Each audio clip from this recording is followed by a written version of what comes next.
She didn't come back home to be a hero. She came back because there was nothing left to be. But family has a special talent.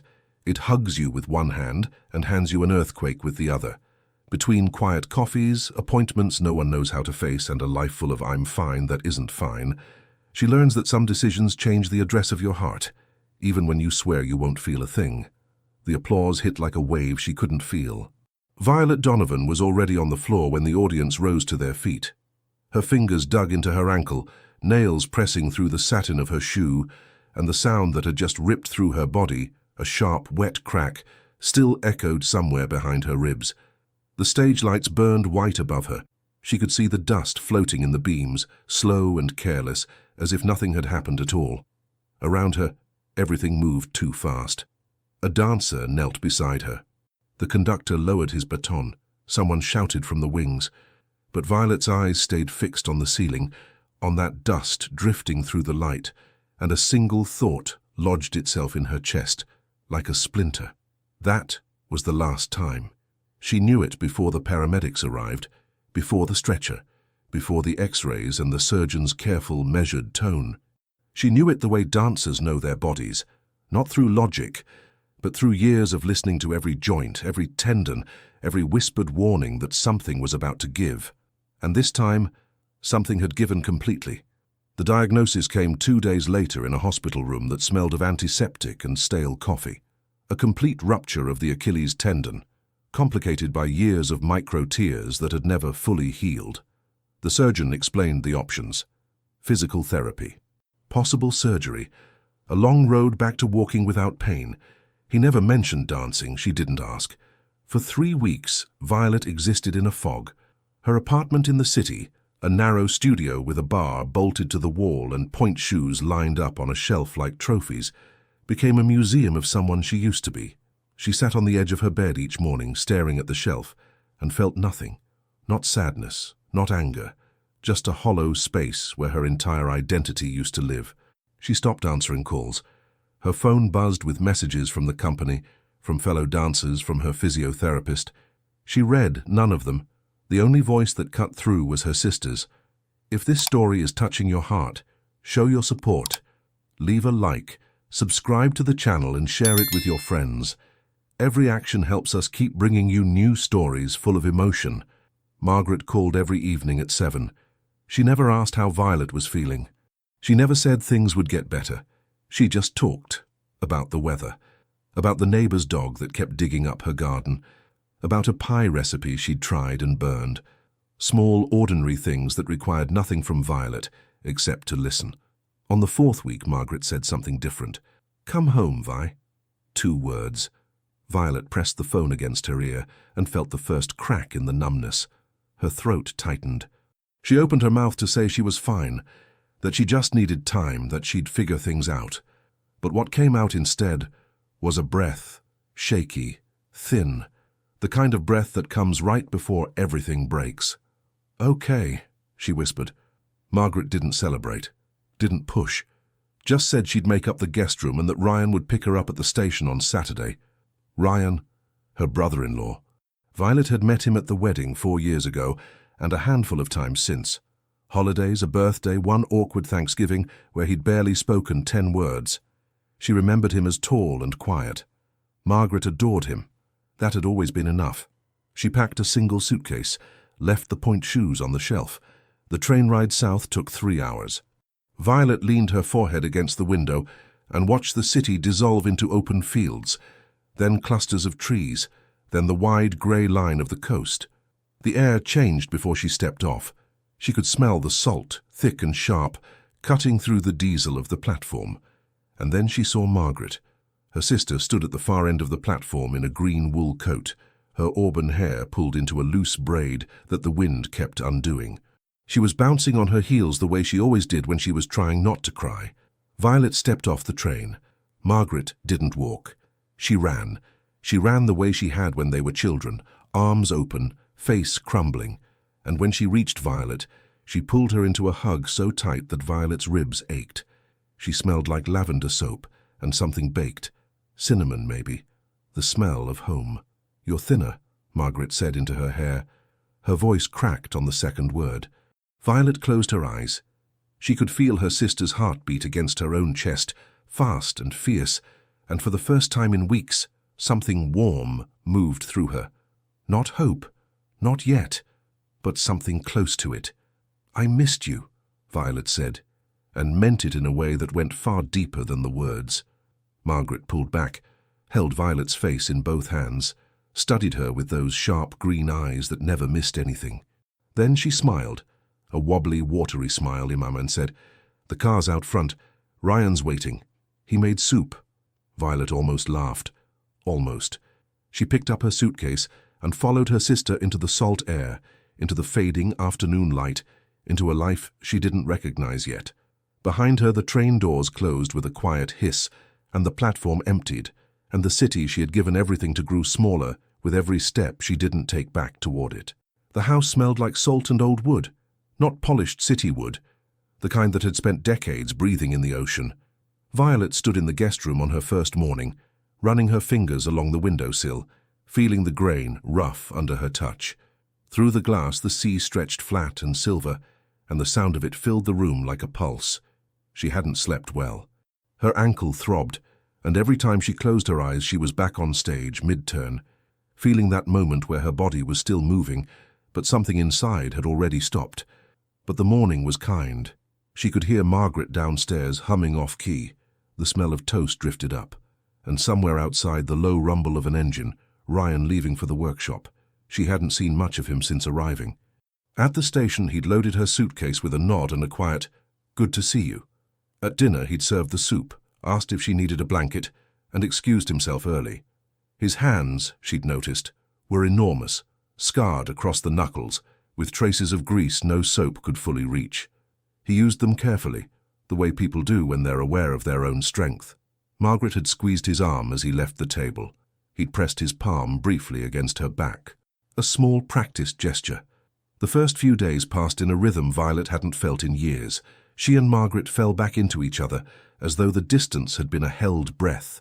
They cooked together, bumping elbows, arguing over garlic. They walked along the beach in late afternoon, shoes off, feet sinking into cold sand, while Margaret told stories about the neighbors. In the evenings, they sat on the back porch with wine and let the conversation wander. Sometimes it went to childhood, the cramped bedroom they'd shared. The night Violet had decided she wanted to dance and Margaret had emptied her savings for the first pair of ballet shoes. Margaret had been 19. Violet, 11. "You cried when you put them on," Margaret said one evening, tucking her legs beneath her on the chair. "They were too tight. You wore them anyway, every single day for a month." Violet smiled. The memory had a warmth to it that she hadn't let herself feel in a long time. She took a sip of wine and watched the last strip of light disappear behind the water. These were the good days, days that felt like being held by something larger than herself. She still couldn't walk without a limp. She still woke up reaching for a life that wasn't there. But here, in this house that breathed salt and hummed with her sister's voice, the emptiness was quieter. Then came the afternoon at the restaurant. It was raining, not the gentle kind and a proper downpour that drummed on the windows. They'd gone to a small seafood place near the harbour, the kind with paper napkins and mismatched chairs and a chalkboard menu. Margaret had been quiet during the drive. Violet noticed but didn't push. She'd learned long ago that her sister's silences were never empty. They were loading docks. They ordered. The food came. Margaret pushed a piece of bread around her plate, tearing small pieces without eating them. Her eyes stayed low. Maggie. Her sister looked up, and Violet saw it. That particular shade of pain that she recognized from her own reflection, the kind that comes from losing something you were supposed to have. Margaret set down the bread. Her hands trembled. "We tried again last month," she said. Her voice was barely there. "Fourth time." Violet's chest tightened. It didn't work. "The doctor said there are other options, but the way he said it." Margaret pressed her lips together. "He looked at me the way people look at you when they've run out of hope, but don't want to be the one to say it." Rain hammered the windows. A waiter passed with a tray of glasses that clinked together like small bells. Violet reached across the table and took her sister's hands. They were cold. "I want to be a mother, Vi." Margaret's chin trembled. "I've wanted it my whole life. And every time it doesn't happen, I lose a piece of something I can't get back. The words hit Violet somewhere beneath her ribs, in the place where her own loss still lived. She understood that kind of grief, the kind that isn't about what happened, but about what will never happen, the future that just closed its door. She held her sister's hands tighter. And then, without planning, without weighing the consequences, without thinking about anything except the woman sitting across from her who had once emptied her savings for a pair of ballet shoes, Violet said it. "What if I carry the baby for you?" Margaret blinked. The rain kept falling. The restaurant kept humming. "What?" "Let me do this. Let me carry your baby." Margaret stared at her. Then her face crumbled, not in sadness, but in something far more fragile. The tears came fast and silent. She gripped Violet's fingers so hard they turned white. She couldn't speak. She just nodded, over and over, as the rain blurred the windows and the world outside disappeared into grey. "Absolutely not." Ryan said it before Margaret even finished the sentence. He stood at the kitchen counter with a wrench in one hand and a rag in the other, still carrying the smell of grease and sea air from the workshop. His jaw tightened. Margaret didn't flinch. "Just listen," she said. "I did listen. The answer is no." Violet kept her eyes on her hands. She could feel his gaze pass over her, and she understood it. This wasn't anger at her. It was the reaction of a man who'd spent months watching his wife break with every failed attempt, and who now saw everything spiraling beyond his control. Margaret stepped closer to him. She lowered her voice, but Violet could still hear every word in the small kitchen. "The doctor said my body can't carry to term. You know that. We've tried 4 times, Ryan, 4, and every time I pick myself up and I tell you it's fine and it's not fine." She pressed her hand against his chest. "Vi is offering us something no one else can." He looked at that hand on his chest. Violet watched his shoulders drop half an inch, not in agreement, but in the way a wall shifts just before the cracks start showing. "It's too complicated," he said, quieter now. "There are things that can't be undone." "I know." He set the wrench down, wiped his hands on the rag, slow and deliberate. Then he walked out the back door. Through the window, Violet watched him cross the yard toward the dock, his broad frame shrinking against the grey water. Margaret sat down across from Violet. Her eyes were red, but her voice was steady. "He'll come around, and if he doesn't, he will. He just needs to fight it first." That's how he processes things. He pushes back against everything until he runs out of reasons. 3 days passed. Ryan barely spoke at meals. He left early and returned late, and the sounds from the workshop carried across the yard. Sanding, hammering, the occasional metallic clang. Margaret moved through the house with a patience that amazed Violet. No pressure, no tears, just the quiet certainty of a woman who knew her husband better than he knew himself. On the 4th morning, Violet found a note on the kitchen table in handwriting that looked like it had been carved more than written. "Set up an appointment with the lawyer. R." That was it. No explanation, no conversation. Margaret picked up the note, read it twice and pressed it against her mouth. Her eyes closed. She didn't cry this time. She just stood there, breathing, holding that scrap of paper like it weighed more than anything in the house. The lawyer's office was small and beige. The 3 of them sat in plastic chairs, while a woman with reading glasses explained the legal landscape with the warmth of a tax return.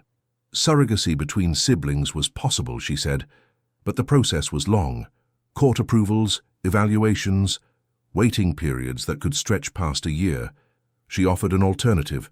If the insemination was done with consent and all parties signed the agreements, it could be handled in weeks. But it meant the child would be biologically Violet's. The room went quiet. Violet could hear the hum of the air conditioning and the distant clicking of a keyboard in the next office. She looked at Margaret. Margaret looked at Ryan. Ryan looked at the wall. "We need to talk about this at home," he said. That evening, the 3 of them sat at the kitchen table with untouched mugs of tea. The conversation moved slowly, carefully, like people stepping across a frozen lake. Margaret spoke first. She said she didn't care about biology. That motherhood wasn't about whose cells divided first. It was about who showed up every morning. Violet listened and felt something squeeze in her chest. She wanted to say the right thing. Instead, she said, "The true thing. This changes what I am to this child. I need you both to understand that. It doesn't change what we are to each other, Margaret said. Ryan said nothing. He turned his mug in slow circles on the table, watching the tea swirl. His thumb traced the rim once, twice. Then he looked up, not at Margaret but at Violet, just for a second. His eyes held something she couldn't quite read. Not hostility, not warmth, something heavier than both. If we do this, he said, we do it right. Papers signed. Everything legal, no grey areas. Violet nodded. And you need to be sure, he added. His voice had dropped to something almost gentle. Because this isn't something you can take back. She held his gaze. I'm sure. He looked at her a moment longer than necessary. Then he pushed his chair back, picked up his mug and walked to the sink. He stood there with his back to them, rinsing the mug with a thoroughness that had nothing to do with cleaning. Margaret reached across the table and took Violet's hand. Thank you, she whispered. Violet squeezed back and tried not to think about the look in Ryan's eyes, the one that had felt, for just a second, like he was seeing her for the first time. He noticed the way she favored her left side when she thought no one was watching. Ryan had always been an observer. The workshop had trained that into him. Years of studying damaged hulls, finding the weak point before it became a failure. He noticed things automatically, without meaning to. So he noticed Violet, the way she gripped the banister each morning, shifting her weight before the last step. The way she stood at the kitchen window with her right foot barely touching the ground, heel lifted like a reflex from another life. The way she smiled when Margaret said something funny. Quick, bright, but never quite reaching that place behind her eyes where something heavier lived. He filed these things away the same way he catalogued flaws in a boat structure. Observations, nothing more. The weeks before the procedure moved in a strange current. Margaret buzzed with cautious hope, filling the days with appointments, phone calls and lists. She talked about nursery colours and baby names with a light in her voice Ryan hadn't heard in over a year.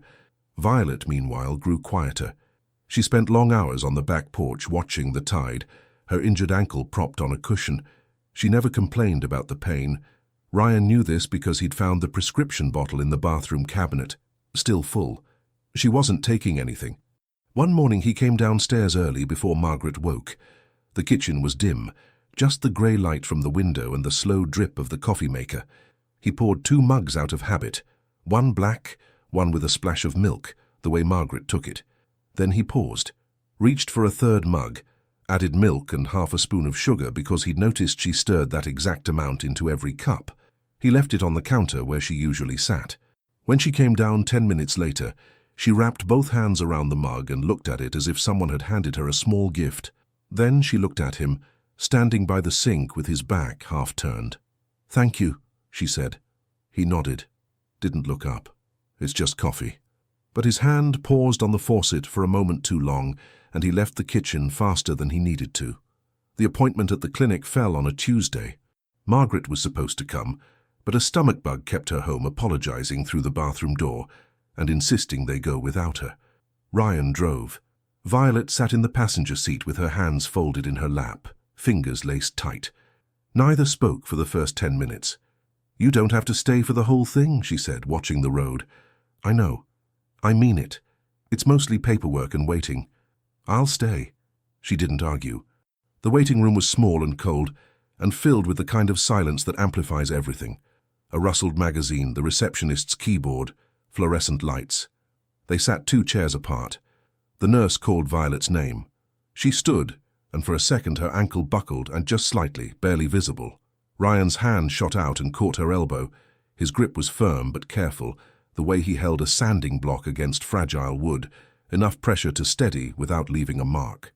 She looked at his hand on her arm, then up at him. Their eyes met. It lasted maybe 2 seconds, maybe 3, but in that small, sterile room with its buzzing lights and plastic chairs, something passed between them that neither could have explained. Not attraction, not even awareness, just a recognition, the quiet, startling kind, that this person was real, that they were both standing in the same strange current and neither knew where it was going. Thanks, she said. He let go. Watch the step. She disappeared down the hallway. He sat back down and stared at the wall and couldn't remember a single thought for the next 20 minutes. The procedure itself was clinical and brief. Ryan waited in the car afterward, engine off, windows down.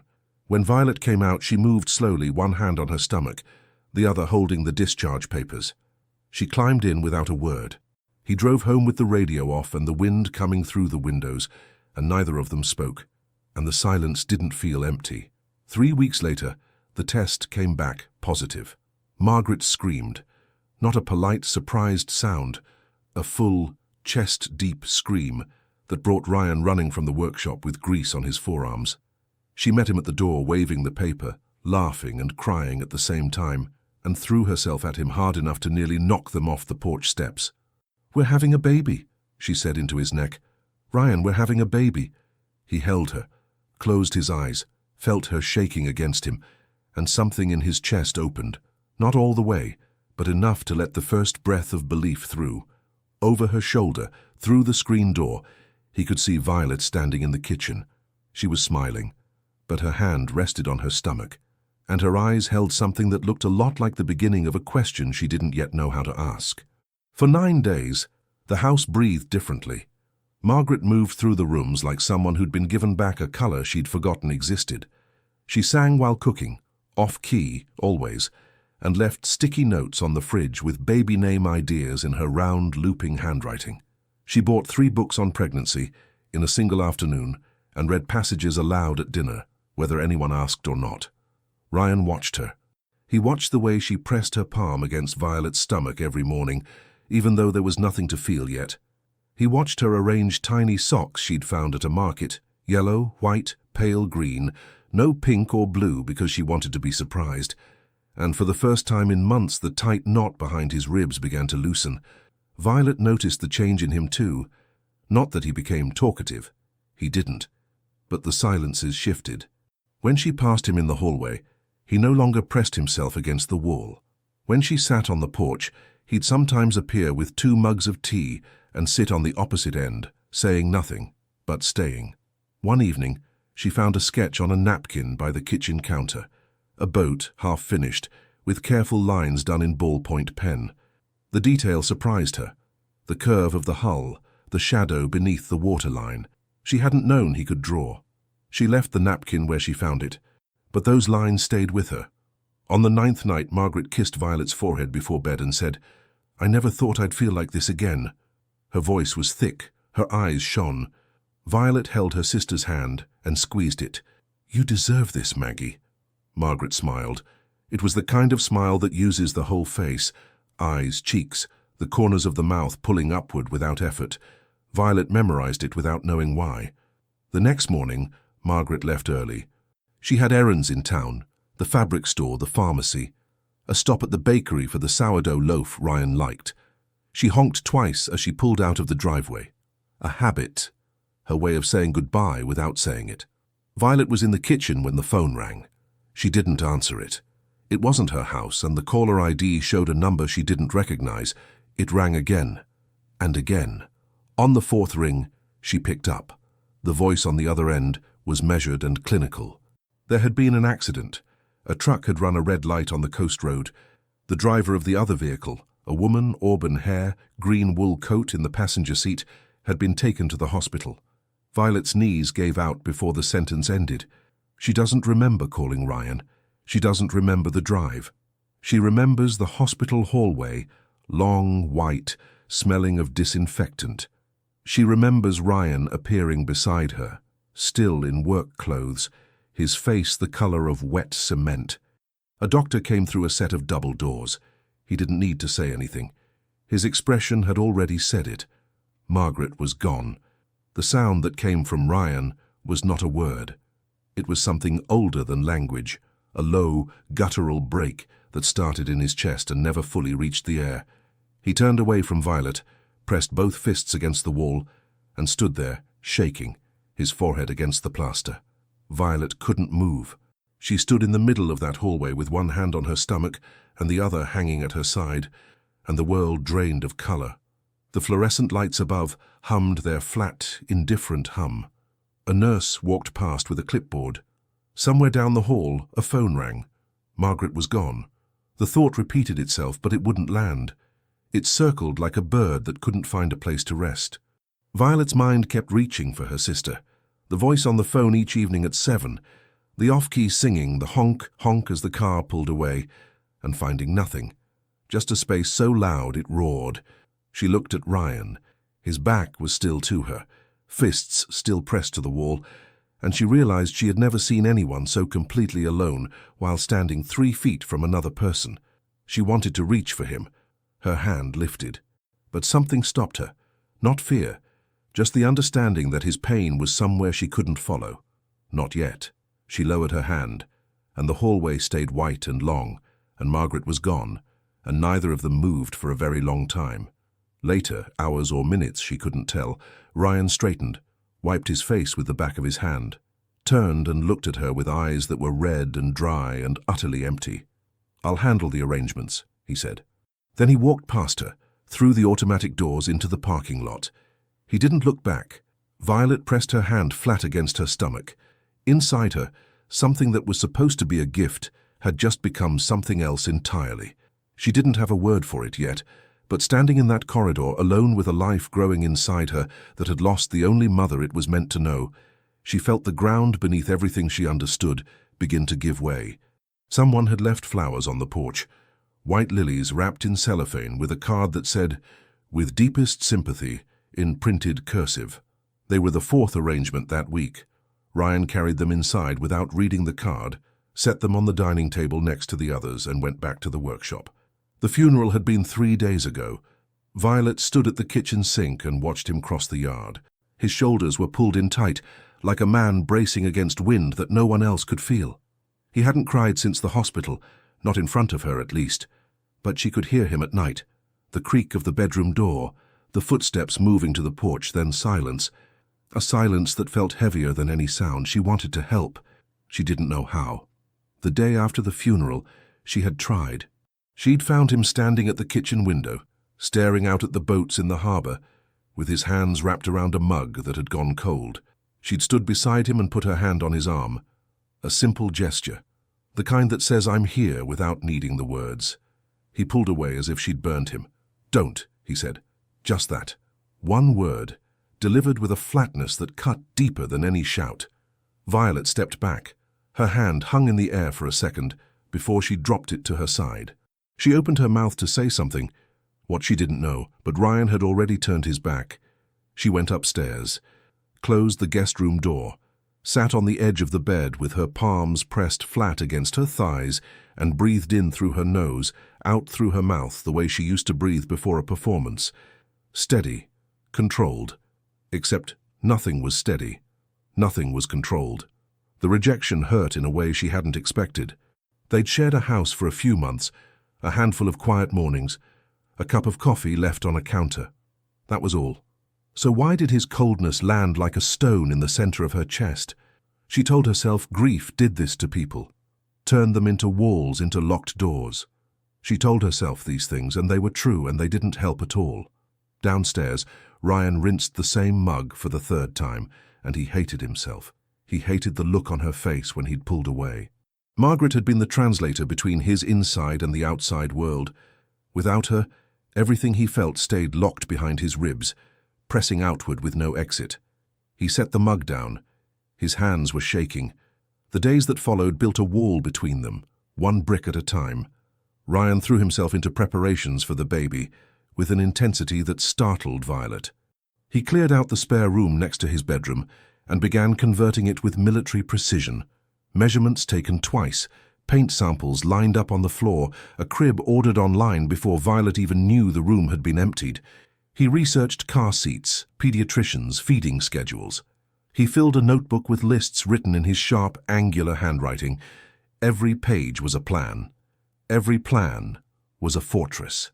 Violet understood what he was doing. She recognized it the way she recognized her own habits. The compulsive reorganizing. The need to sort the physical world when the emotional one was falling apart. He was building something he could control because everything else had been taken.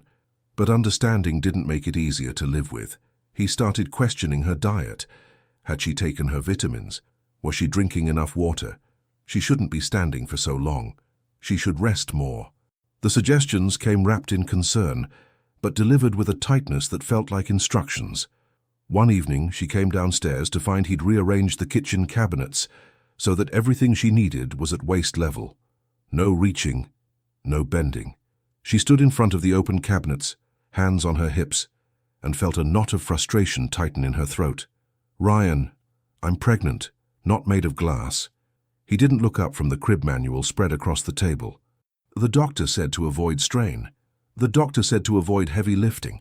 Opening a cabinet isn't heavy lifting. Just leave it." She didn't leave it.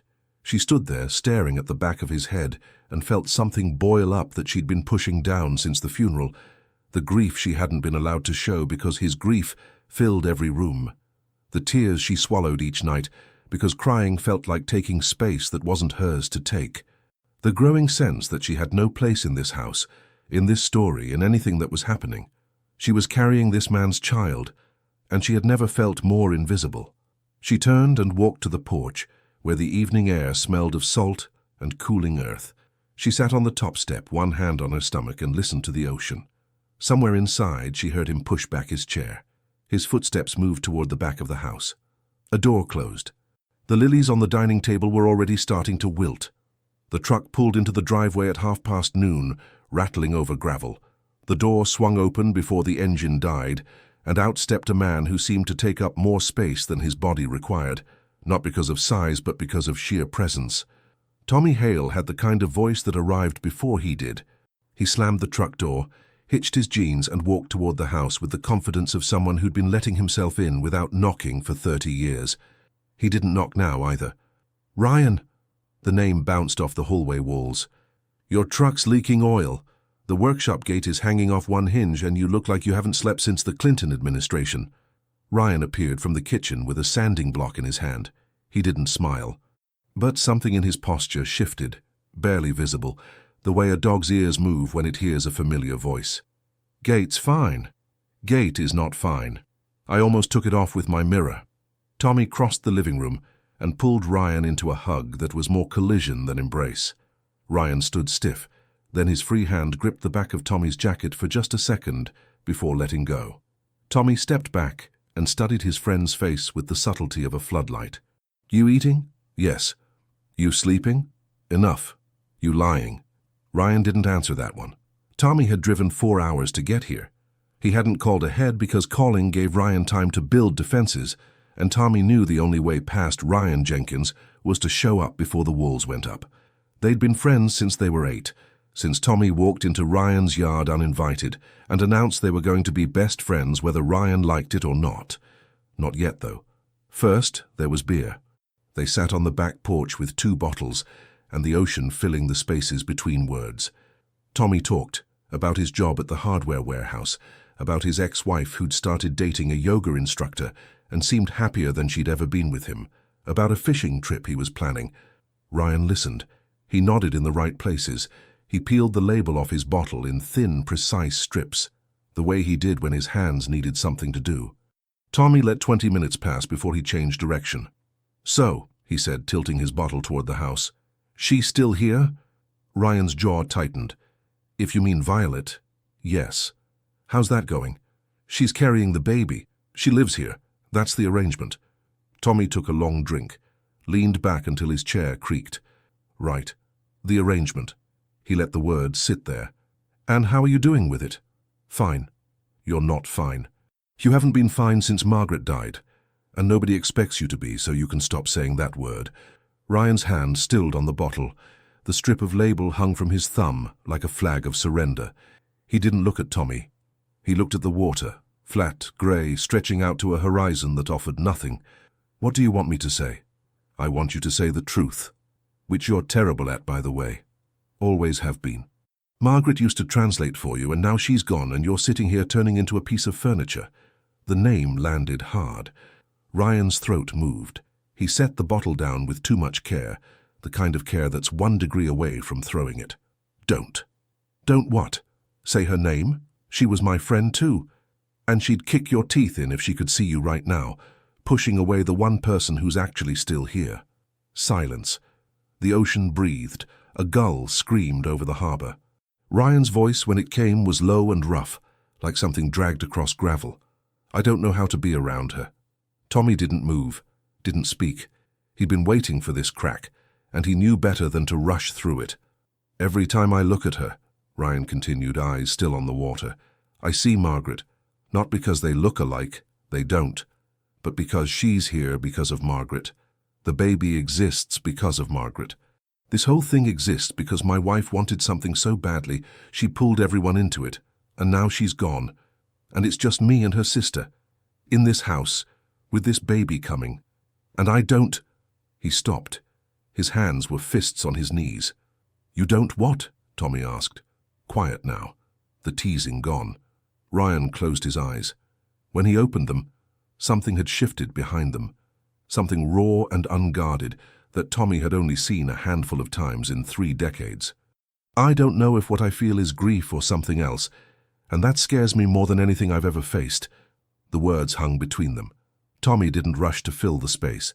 He sat with it, the way he always did when Ryan let something real escape, carefully, like handling something fragile. Then he leaned forward, elbows on his knees. "Listen to me.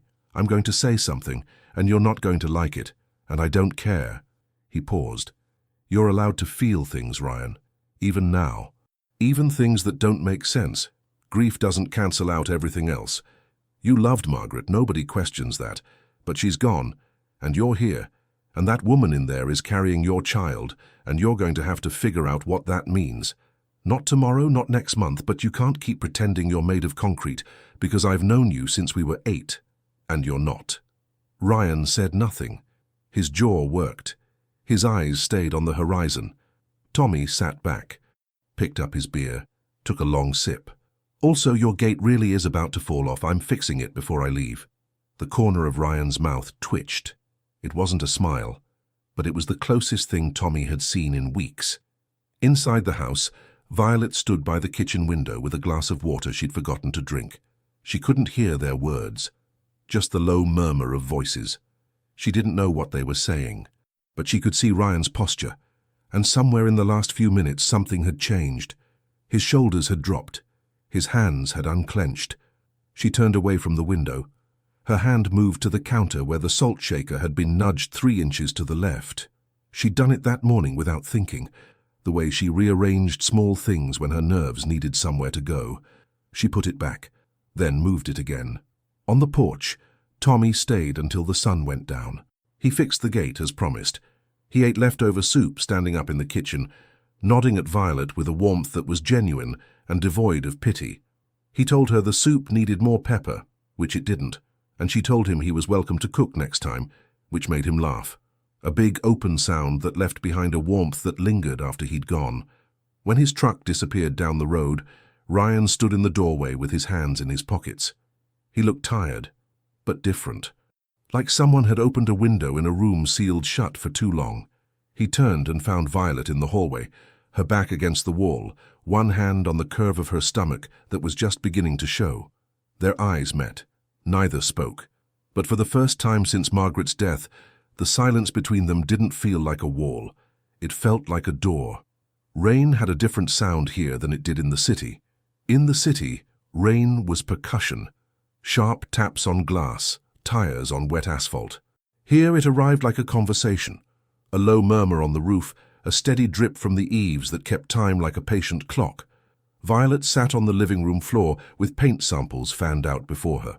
Ryan had left them that morning, 7 shades of green in a precise row, each labelled in his angular handwriting. She'd been staring at them for 20 minutes, not because the choice mattered, but because everything about this nursery felt like walking through a room that belonged to someone else. Margaret should have been here for this, arguing over sage versus mint, holding samples against the wall, standing in the doorway with that full-face smile. Instead, there was silence. 7 shades of green, and Violet on the floor, with a belly beginning to round and a grief that had nowhere to go. Ryan came in through the back door around 4, bringing the smell of rain and varnish. He kicked off his boots, and when he reached the living room doorway, he stopped. She was still on the floor, her back against the sofa, paint samples crumpled in her hand. She'd been crying. He could see it around her eyes, but she wasn't crying now, just sitting there staring at the wall. He should have walked past. That was what the old Ryan would have done, the one who was good at staying away from things that made him feel too much. Instead, he sat down beside her, not close, a foot of space, but beside her. Neither spoke for a long time. The rain kept its rhythm. The afternoon light turned everything soft and grey.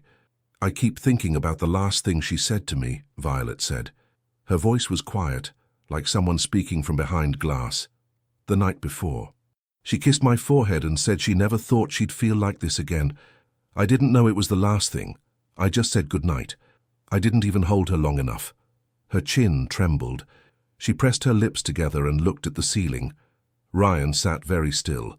The urge to close the gap, to put his hand on her shoulder, fought against another voice, older, colder, that reminded him who she was, his wife's sister. Any comfort he offered felt like crossing a line he couldn't see but knew was there, so he said the only true thing he could find. "She was happy that night." Violet looked at him. "I heard her humming when she came to bed," he said. His voice was low, his eyes on the floor. "She hadn't hummed in months. She told me she felt like everything was finally falling into place." He paused. "That was the last thing she said to me too, that things were falling into place." Violet's breath caught. They sat with that for a while. Two people sharing the last words of a woman they'd both loved, passing them back and forth like fragments of something broken that still fit together. Then Ryan did something he hadn't done in weeks. He reached over and picked up the crumpled paint samples from her hand. He smoothed them out against his thigh one by one, pressing the creases flat with his thumb. He held them up. "This one," he said, pointing to the third shade. A warm, quiet green. The color of moss after rain. Violet looked at it. "Why that one?" She circled it. "Last month, in the catalogue. I found it in the recycling." Violet's eyes filled. She pressed her hand over her mouth and nodded, and the tears spilled fast and silent down her cheeks. Ryan didn't look away this time. He didn't leave. He sat there with the paint sample in his hand and the sound of rain all around them, and he let her cry, and something inside his chest cracked open another inch. That evening, after she'd gone upstairs, Ryan sat alone at the kitchen table with a pen. He'd pulled a napkin from the holder, force of habit, and his hand started moving before his mind caught up. Lines forming shapes, a curve, the suggestion of a jaw, the slope of a shoulder turned away. He stopped when he realized what he was drawing. He folded the napkin and put it in his pocket. The next morning, the tension broke. It started with the nursery. Violet came downstairs to find that Ryan had already started painting, the moss green, Margaret's green, but he'd also moved the furniture in the guest room without asking her. Her books, her clothes, her things had been stacked in neat piles in the hallway. "You moved my stuff," she said from the doorway. He didn't turn around. "I needed the room clear to paint." "You could have told me. I'm telling you now." The flatness in his voice struck something inside her that had been wound too tight for too long. "No, you're not telling me. You decided, and then you did it, and now you're informing me after the fact. That's not the same thing." He set the brush down, turned. His eyes were dark, and she could see the tension in his jaw, the way it flexed like a cable pulled too tight. "I'm trying to get this done." "For who?" "Because it's not for me.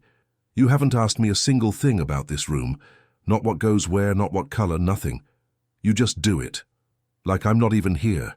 I asked about the paint. You showed me 7 samples you'd already picked and pointed at the one Margaret chose. That's not asking." The name landed between them like a thrown glass. Ryan flinched. His hands curled at his sides. "Don't." "Don't what?" "Mention her. She was my sister, Ryan. Mine. I have every right to say her name in this house." His jaw worked. His chest moved with the effort of keeping something down. When he spoke, his voice was wrecked, low, rough, splintering at the edges.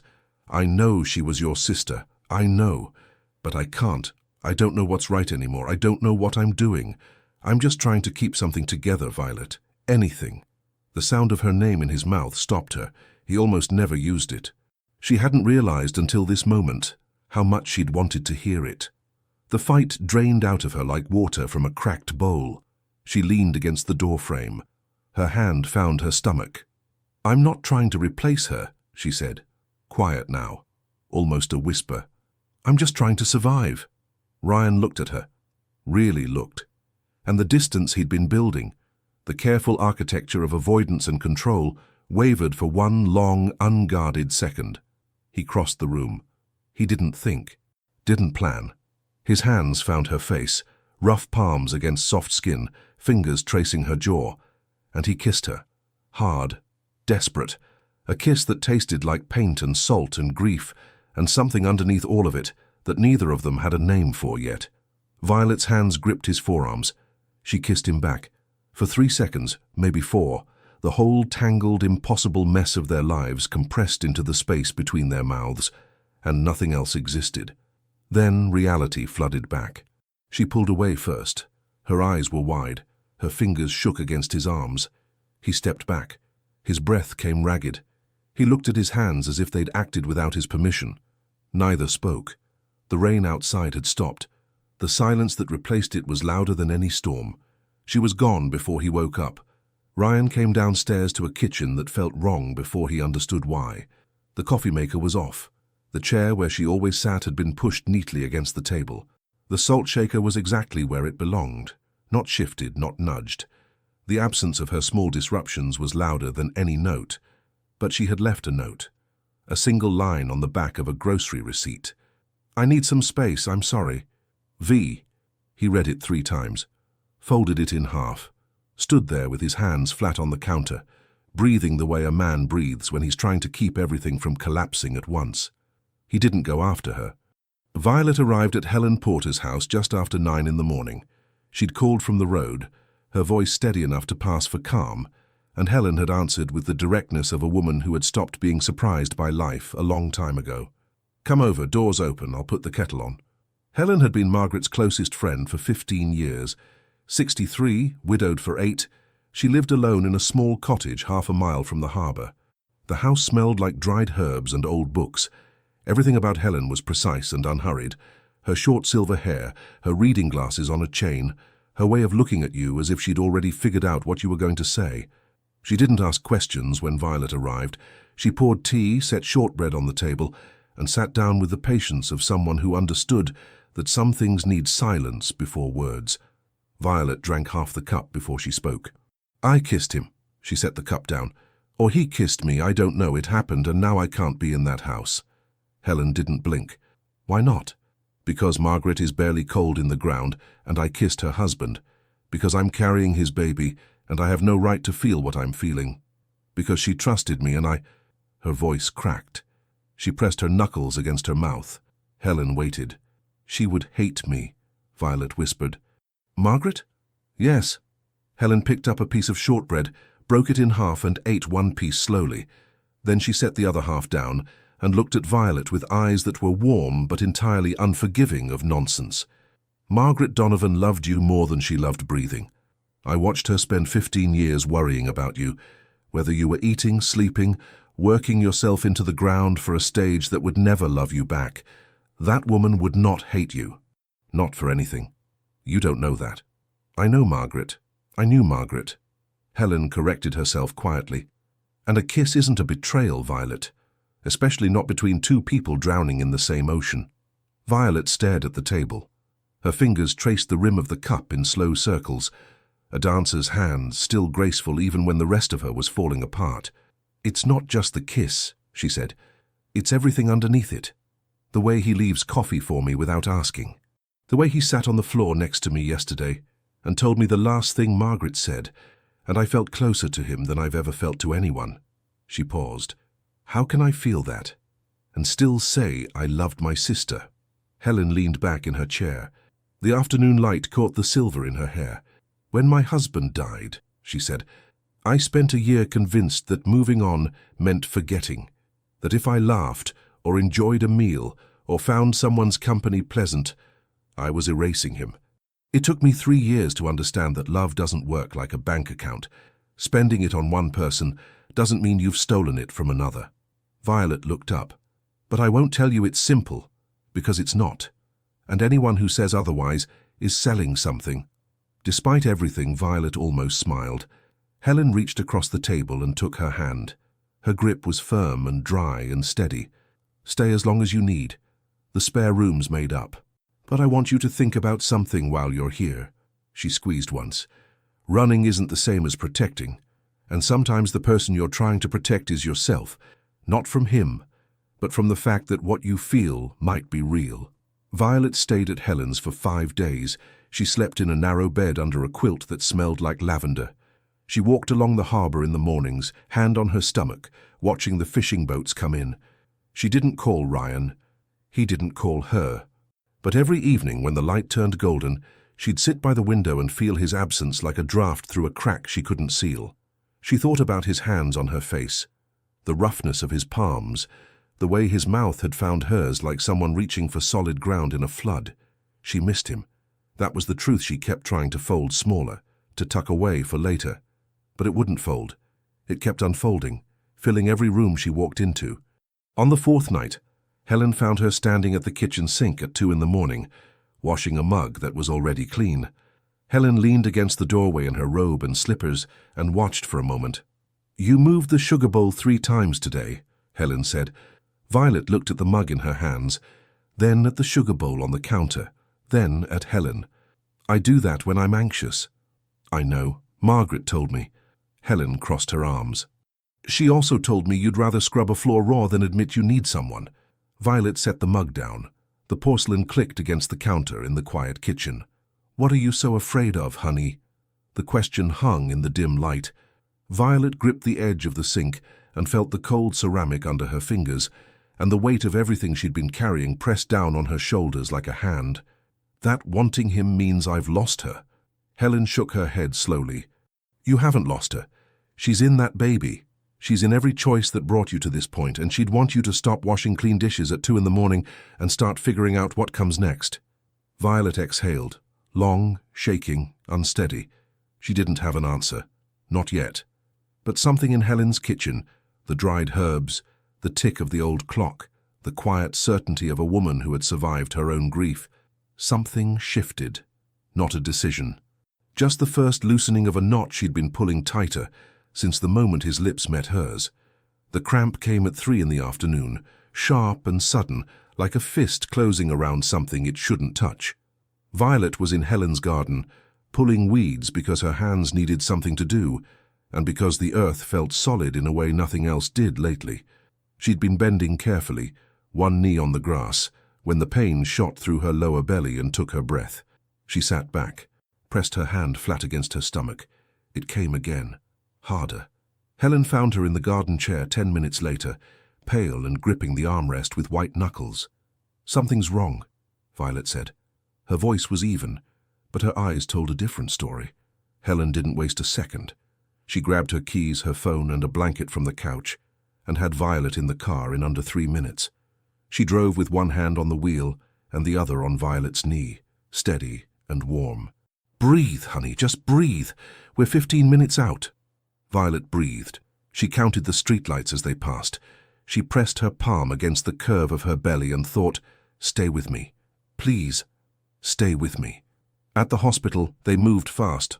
A nurse checked her vitals, guided her into a room with beeping machines and paper sheets. A technician arrived with an ultrasound cart. Helen stood in the corner with her arms crossed, radiating the kind of calm that holds other people together. The gel was cold on Violet's skin. The wand pressed and shifted. The screen showed grey shapes that meant nothing to Violet's panicked eyes. Then the sound, a heartbeat, quick and steady and impossibly small, filling the room like the tick of a clock that refuses to stop. Violet's hand flew to her mouth. Her eyes blurred. "There it is," the technician said. "Strong."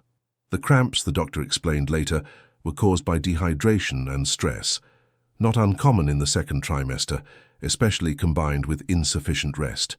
He ordered fluids, monitoring, and at least 24 hours of observation.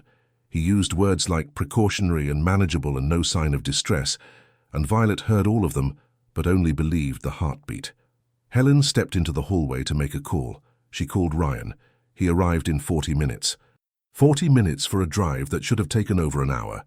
He came through the entrance still in workshop boots, a streak of stain on his left hand, hair uncombed, eyes carrying something between terror and fury at himself for not having been closer.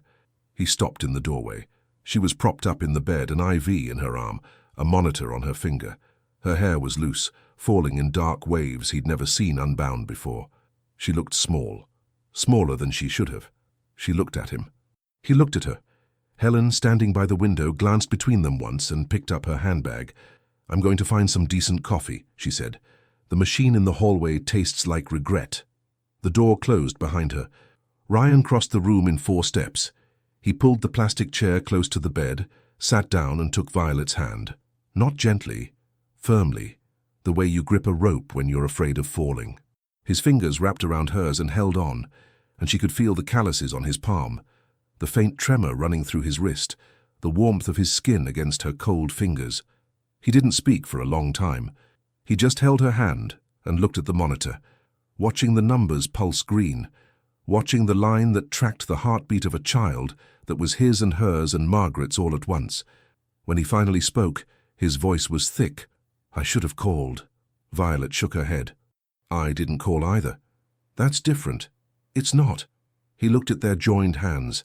His thumb moved across her knuckles, back and forth, a movement so small it might have been unconscious. But Violet felt every pass of it, like a current running through her skin. "Helen told me what happened," he said. "She said you were in the garden pulling weeds." The corner of his mouth twitched, not quite a smile, but the ghost of one. "You can't sit still, can you? You should see what I did to her spice cabinet." He almost laughed. It caught in his throat and came out as a rough exhale, but it was there, the first sound from him that wasn't grief or tension or carefully measured words. She saw his shoulders drop just slightly, and his grip on her hand loosened without letting go. "The baby's okay," she said. "They said the heartbeat is strong." "I heard it. From the hallway. Before I came in." He swallowed. "I stood out there for about a minute, just listening." She studied his face. The dark circles, the stubble that had moved past carelessness into surrender, the deep line between his brows that hadn't been there 3 months ago. He looked like a man who'd been carrying something alone for too long. "Ryan." He looked at her. "You came." "Of course I came." "You could have just called. Helen was here." His jaw tightened.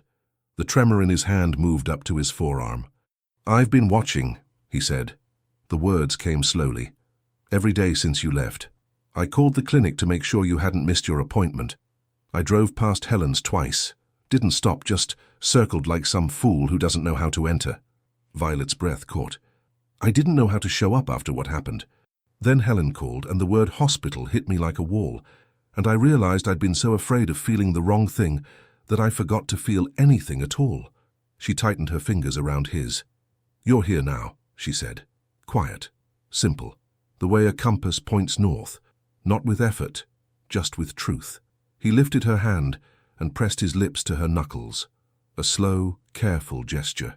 His eyes closed, and she felt his breath against her skin, warm and unsteady. It wasn't a kiss driven by confusion or the heat of an argument. It was deliberate, him choosing to be close when every instinct told him to stay away. The monitor beeped. The IV dripped. Outside, the afternoon light moved across the floor. Neither of them let go. When Helen returned with 3 cups of coffee and a look that said she knew exactly what she'd walked into, she set the cups on the side table, glanced at their hands, still joined, and sat by the door without a word. But on her way she passed behind Ryan, and her hand rested on his shoulder for 1 second. A small pressure, the kind that says, "I see you." He didn't turn around, but his free hand reached up and covered hers, just for that second, before she moved away. The call came on a Sunday morning while Violet was folding baby clothes on the living room couch. She'd been back at the house for 4 days. The return had been quiet, no grand conversation. Ryan had picked her up from Helen's with the windows down and the radio playing something forgettable. He'd carried her bag inside. She'd gone to her room. He'd gone to the workshop. They were careful with each other now. Not cold, careful. He still left coffee on the counter. She still moved objects when nervous, but there was a new thinness in the air, as if every sound carried further than before. The phone rang. Ryan answered in the kitchen. Violet heard his voice, low, controlled, then a shift, a hardening. "That's not what happened, Aunt Linda." Violet's hands stopped on the cotton shirt. She didn't move. "I don't care what you heard. That is not what happened. A pause. His footsteps paced the kitchen floor. And you believe it? Of course you do. He hung up. The phone hit the counter hard enough that something rattled. She waited, counted to 10. Then she stood and walked to the kitchen doorway. Ryan was leaning against the counter with both hands gripping the edge, his head bowed, shoulders rigid. He looked like a man trying to hold a building up with his body. What happened? He didn't turn around. My Aunt Linda. She heard about you staying here. About the baby, about things she has no business knowing. Violet's stomach dropped. What things? He turned then. His face was tight, jaw set, but his eyes held something worse than anger. They held shame. Not for himself, for her. She's telling the family we were involved before Margaret died, that the baby was never about helping my wife, that this whole thing was planned. The words landed like a slap. Violet grabbed the doorframe. Her knees softened, and for a moment the room tilted sideways. That's a lie. I know it's a lie. Ryan, nothing happened before. We never... I know. His voice cracked on the second word. He crossed the kitchen in 2 steps and stood in front of her, close enough that she could smell the soap on his skin and the coffee on his breath. His hands hovered at his sides, wanting to reach for her, but unsure if he should. She doesn't know us, he said. She's filling in gaps with whatever story makes her feel righteous. Violet pressed her back against the doorframe. Her hand found her stomach, a reflex now, an anchor. Inside, the baby shifted, a small movement like a fish turning in shallow water. Everyone's going to believe her. Not everyone. Your family, Ryan, your cousins, the people who come to this house for holidays, they're going to look at me and see the woman who... She stopped. The words she couldn't say were the ones living in her chest since the kiss. The woman who betrayed her sister. Ryan's hand finally moved. He touched her arm, just his fingertips, and the gentleness of it nearly undid her. I'm going to handle this. How? He didn't have an answer. She could see it in his face. The same man who could rebuild a boat from a rotten frame didn't know how to fix this. Couldn't sand it down, couldn't seal it. This was the kind of damage that lived in whispers and phone calls behind closed doors. For 3 days, the fallout spread. Ryan's cousin called to ask if it was true. A neighbor mentioned hearing something at the store. An aunt sent a card addressed only to Ryan. No mention of Violet, no mention of the baby. Small cuts, each landing exactly where it hurt most. Violet retreated into herself. She folded and refolded baby clothes, reorganized the pantry, the bathroom cabinet, the hallway closet. If the world was going to call her a liar, then at least this house would make sense. Ryan called his aunt twice. Both times she refused to take it back. Then his mother came. Diane Jenkins arrived on a Thursday afternoon without announcement, genetic stubbornness dressed in a blue cardigan and reading glasses. She was a small woman with steady hands and a face that gave very little away. She had been quiet since Margaret's funeral, present but distant. She'd sent food. She'd called once a week. She hadn't pushed or judged. She'd watched. Now she was done watching. She came through the front door, kissed Ryan on the cheek, and walked straight to the kitchen where Violet stood at the counter with flour on her hands and red around her eyes. Diane set her purse on the table, took off her glasses, and looked at Violet with the kind of attention that doesn't flinch. "Sit down, dear," she said. Violet sat. Diane sat across from her and folded her hands on the table. "I spoke with Linda this morning. I told her that if she has something to say about this family, she can say it to me. And I told her that what she's been spreading is cruel, untrue, and unworthy of a woman who claims to love her nephew." Violet's eyes filled. She opened her mouth, but Diane raised one hand. "I'm not finished. I also told her that this baby, your baby, my grandchild, will not grow up in a family where people throw stones at the ones who loved them most." Her voice was even, not a single word wasted. "Margaret wanted this child. She wanted it with every piece of herself, and anyone who tries to twist that into something ugly will have to go through me." The kitchen was silent except for the tick of the clock and the ocean through the window. Violet pressed her hands flat on the table. The flour left pale prints on the dark wood. "I loved my sister," she said. "More than anything." Diane looked at her, and for the first time something in her face softened, not dramatically, but in the way stone warms when the sun finally reaches it. "I know you did. Margaret told me every time we spoke. She reached across the table and covered Violet's flour-dusted hand with her own. And I know my son. He doesn't let people in easily. The fact that you're still here tells me everything I need to know. From the doorway, Ryan stood watching. He hadn't made a sound. His mother hadn't seen him. But Violet had. She'd felt him there the way she always seemed to, not through sight or sound, but through something quieter, a shift in the room, a weight in the air. Their eyes met over his mother's shoulder, and in his, for the first time, she saw no guilt, no confusion, no wall, just clarity. That night, the house was different, not in any way that could be seen. The walls were the same. The ocean still breathed beyond the windows. But the air felt thinner, like something heavy had been lifted, and the house hadn't figured out what to do with the extra space. Violet stood in the kitchen washing dishes that didn't need washing. Through the window, she could see the dark shape of the workshop.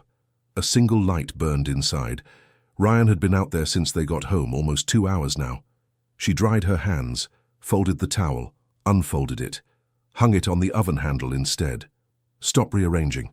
She went to the porch. The breeze carried salt and the scent of tide pools, that mineral living smell, that meant the water had pulled back and left its secrets on the rocks. Stars scattered across a sky that had nothing to compete with. She heard the workshop door, his footsteps on gravel. He appeared at the edge of the porch light. Sleeves rolled to the elbows. He stopped at the bottom of the steps and looked at her as if he'd come a long distance to say something and couldn't find the first word. "Sit down," she said. He sat beside her, close enough that she could feel his warmth and smell the wood and sea air in his clothes.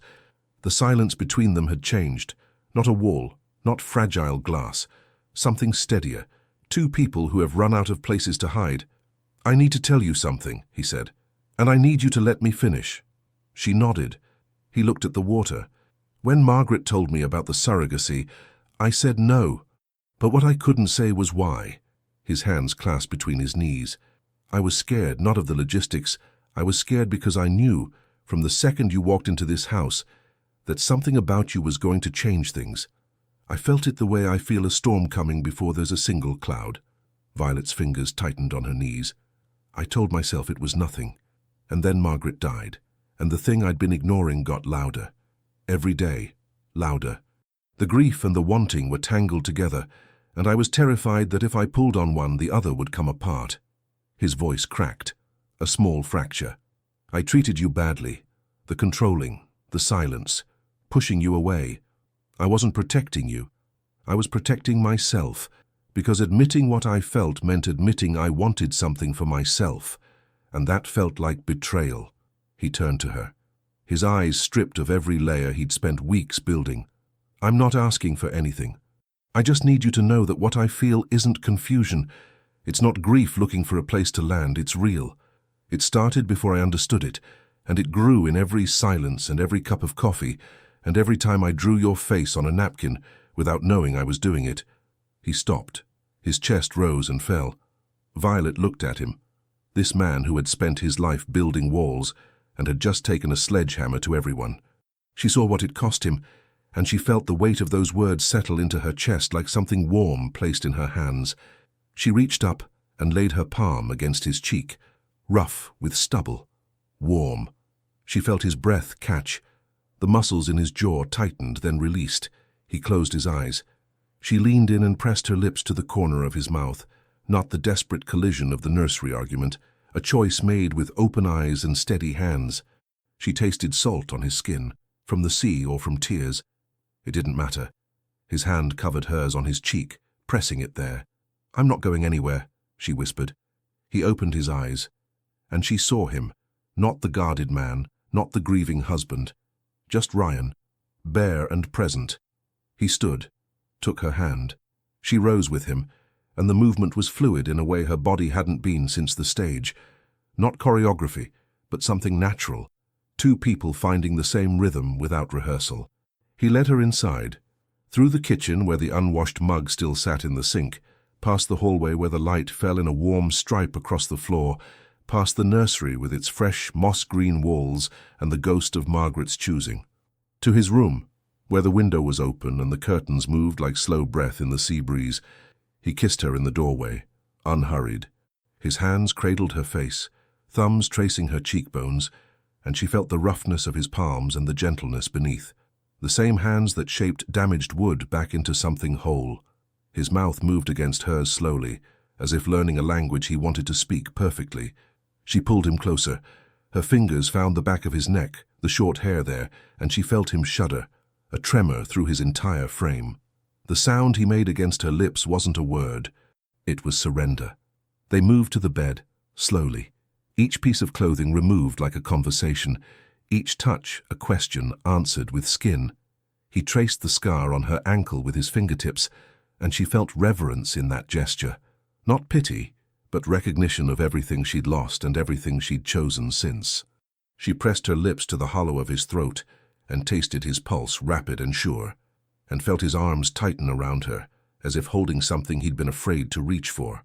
When they came together, it was with the tenderness of two people who had earned this moment through every silence, every argument, every night spent on opposite sides of the same pain. He held her as if she were the most important thing his hands had ever touched. And she held him as if she'd finally found the place where her strength wasn't needed, where she could just be held back. Afterward, they lay with the window open and the curtains swaying, her head on his chest, his arm around her, thumb drawing slow circles on her shoulder. She could hear his heartbeat settling beneath her ear, feel his breathing deepen, and the rhythm of it matched the ocean outside so perfectly that for a moment she couldn't tell where one ended and the other began. The breeze touched their skin. Neither moved to close the window. The baby moved at a small rolling shift, and they both felt it at the same time. His hand moved to her stomach, spread wide. She covered it with her own. No words, just breath, just the sea, just the three of them, together in the dark, beginning. The first drawing appeared on a Tuesday. Violet found it tucked inside the medicine cabinet, propped against the bottle of prenatal vitamins she reached for every morning. A small sketch on a torn receipt. Her profile, chin tilted down, one hand resting on her stomach. The lines were quick and confident, the kind of strokes that come from someone who's looked at the subject long enough to draw it from memory. She held it between her fingers and smiled, not the careful smile she'd been wearing for months. A real one. She slipped it into her robe pocket and carried it there all day. The second showed up Thursday, folded inside the grocery list. This time it was her hands, just her hands, wrapped around a mug, drawn with a detail that tightened her throat. He'd captured the slight bend of her wrist, the thin scar on her thumb from a cooking mishap she'd mentioned once in passing. He remembered. He noticed. He drew. By the end of the second week, she'd collected 7 drawings, kept in a small wooden box layered between tissue paper. She never told him. But the drawings kept coming, always in unexpected places. Her retaliation was quieter. Ryan's toolbox got reorganized by size. The spice rack appeared alphabetized. His bedside table, a landscape of scattered receipts and pencil stubs, became a neat arrangement he had to admit was functional, even though finding anything required relearning the system. He stood before the spice rack one evening, searching for paprika where oregano used to be. You rearranged the spices. She was on the couch, legs curled beneath her. You needed a system. I had a system. You had chaos. Paprika is third from the left, top shelf. He found it. The expression on his face, half irritated, half amused, entirely helpless, made her laugh. A real, open laugh that filled the kitchen and settled into the walls. He stared at her. She'd never laughed like that in front of him. It changed her whole face, loosened something around her jaw, brightened her eyes, made her look so alive that he forgot what he was cooking. The pan behind him began to smoke. Something in his chest went very still and very warm, and for a moment he couldn't look away. Ryan. The pan. He spun around, swore under his breath, rescued dinner with the competence of a man who'd burned enough meals to know the recovery drill. She watched from the couch with her chin propped on a cushion, and the warmth in her chest had nothing to do with the kitchen heat. These were the weeks that rebuilt them. Not with grand gestures, but with the daily accumulation of 2 lives folding into one. He learned she couldn't sleep without a window open. She learned he talked to the boats in the workshop, low, serious conversations about structural integrity. He discovered she hummed when content, always some melody from a ballet she'd danced years ago. She discovered he ate peanut butter from the jar when no one was watching, and always washed the spoon to destroy the evidence. Tommy came for another visit. He looked at Ryan across the dinner table, then at Violet, and something in his face shifted. "Well," he said, "I'll be damned." Ryan's ears turned red. Violet busied herself with the salad. About time. That was all. He poured more wine, and the evening carried on in a warmth that felt like family. The baby grew. Violet's body changed in ways that amazed and frustrated her, the dancer's discipline clashing with a belly that had its own plans. Ryan built a rocking chair for the nursery. He didn't tell her. She found it one afternoon, positioned by the window where morning light came strongest, sanded smooth, and finished with the same care he gave his best restorations. The wood was pale oak, warm to the touch, and the arms were shaped to cradle elbows. She sat in it, rocked slowly. The wood creaked in a rhythm that matched the ocean, and she pressed both hands against her belly and felt the baby turn, restless and alive. The morning came without warning. She woke at dawn with a tightness across her middle that was different from anything before. Not pain yet. Pressure, a gathering. She lay still and counted the minutes between each wave, the way the book said, the way Helen had coached her during their long afternoon walks along the harbour. When the intervals shortened to 7 minutes, she reached over and touched Ryan's arm. He was awake before her fingers fully settled. His eyes found hers in the grey light. "It's time," she said. He didn't panic. She expected him to, this man who'd spent months controlling every variable, who'd planned and listed every detail. But when the moment came, something else took over. He moved with a calm that steadied the room, helped her dress, carried the bag to the car, drove with one hand on the wheel and the other covering hers on the seat between them, his thumb tracing small circles against her wrist. At the hospital, the hours blurred. Helen arrived. Ruth arrived. Tommy sat in the waiting room with coffee he didn't drink and a magazine he didn't read. The world narrowed to a single room, a single purpose. Ryan held Violet's hand through every contraction. His grip matched hers, firm when the pain crested, gentle when it passed. He didn't speak much. He didn't need to. His presence was enough. The weight of his hand, the steadiness of his breathing beside her. The way his thumb moved across her knuckles in that small, repeated motion she'd come to recognize as the thing he did when words failed and love was the only language left. And then the cry. Small, fierce, filling the room like light fills a dark space. Suddenly and completely. A girl. Ryan's face broke. Not in grief this time, in something that had no opposite and no name big enough to hold it. His eyes filled and overflowed, and his hand trembled around Violet's, and when the nurse placed the baby on Violet's chest, warm, impossibly small, smelling of new life and salt, he leaned down and pressed his forehead against her temple and stayed there, breathing, shaking, holding on to both of them as if the world had just been made new and he was afraid to blink in case it disappeared. Violet looked at the tiny face against her skin, dark lashes, a mouth already searching, fingers so small they could barely wrap around her thumb. "Hello," she whispered. The baby's hand found hers and gripped. Ryan lifted his head. His eyes met Violet's, red, wet, luminous. "She's here," he said, as if he still couldn't quite believe it. Violet smiled, and this time the smile reached everywhere. 3 weeks old, and she already had opinions. Margaret Rose Jenkins did not appreciate being put down. She tolerated her crib for short naps, but the moment the arms holding her dared to lower her onto the mattress, her face would scrunch into disapproval, and the cry that followed was less a sound than a declaration, small, furious, and certain the world owed her better. Ryan was helpless against it. Violet found him at 2 in the morning, standing by the nursery window with the baby against his chest, swaying in a rhythm that had no music. His eyes were half closed. One large hand spread across the baby's back, covering it entirely, and the other cupped her skull with a tenderness that made Violet's throat ache from the doorway. She didn't interrupt. She leaned against the frame and watched, and felt the kind of love that doesn't announce itself, the kind that just fills the room like warmth from a fire you forgot you'd lit. He sensed her there, opened his eyes. The corner of his mouth turned up. "She's got your stubbornness," he whispered. She's got your refusal to ask for help.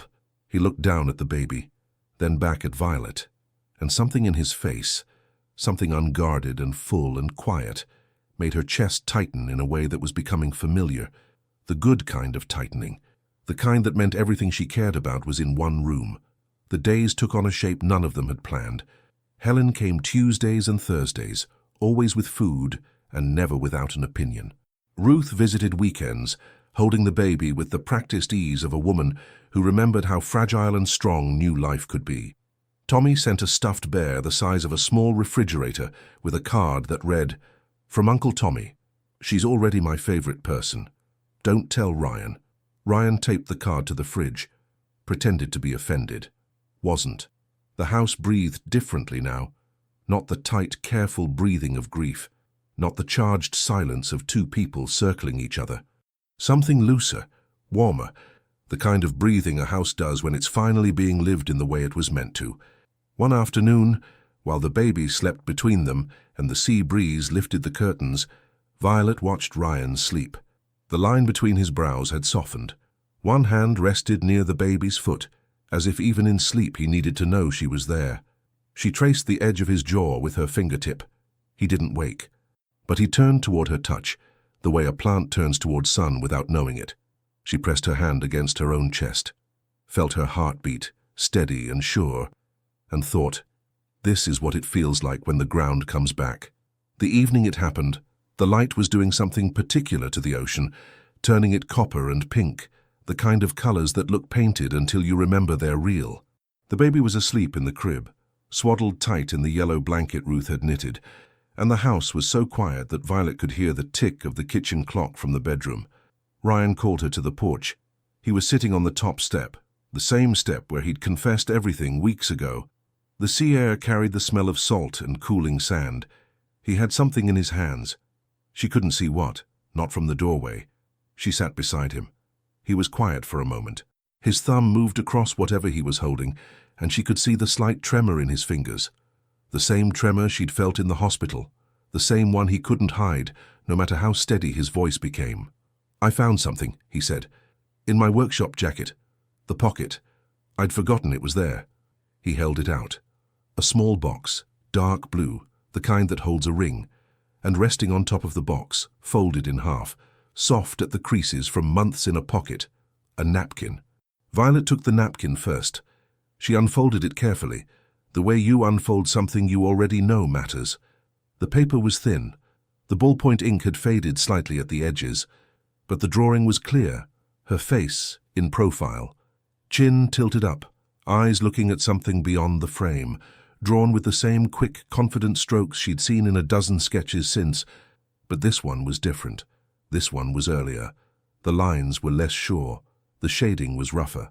And in the bottom corner, so small she almost missed it, a date. A date from before Margaret died. Her fingers trembled on the paper. "I drew that the night she told me about the nursery colors," Ryan said. His voice was low, stripped bare. "You were on the porch watching the water. I was at the kitchen table. My hand just moved. I didn't even realize what I'd done until I looked down. And then I folded it up and put it in my pocket and told myself it didn't mean anything." He opened the box. Inside was a ring. Simple. A thin band with a single stone that caught the last of the evening light and held it. "It meant everything," he said. "I just wasn't ready to know that yet." Violet looked at the napkin, at the ring, at the man who'd been drawing her face before he understood why, who'd fought his own heart and lost beautifully, who held their daughter at 2 in the morning with hands big enough to build boats and gentle enough to cradle a newborn. She looked at him, and she saw every cup of coffee left on a counter, every drawing hidden in unexpected places, every silence that had slowly learned to speak. "Yes," she said. Her voice broke on the word, and she didn't care. "Yes." He slid the ring onto her finger. His hands were shaking. Hers were, too. He lifted her hand and pressed his lips to the place where the ring sat, and she felt his breath, warm and unsteady, and the copper light turned everything to gold. Then he pulled her close. She leaned into him, her head against his shoulder, and they sat on that porch step while the ocean did what it always did, breathed in, breathed out, steady and patient and endlessly faithful. Inside the house, the baby stirred. Somewhere in a wooden box in the guest room, 7 small drawings rustled in a draught from the open window.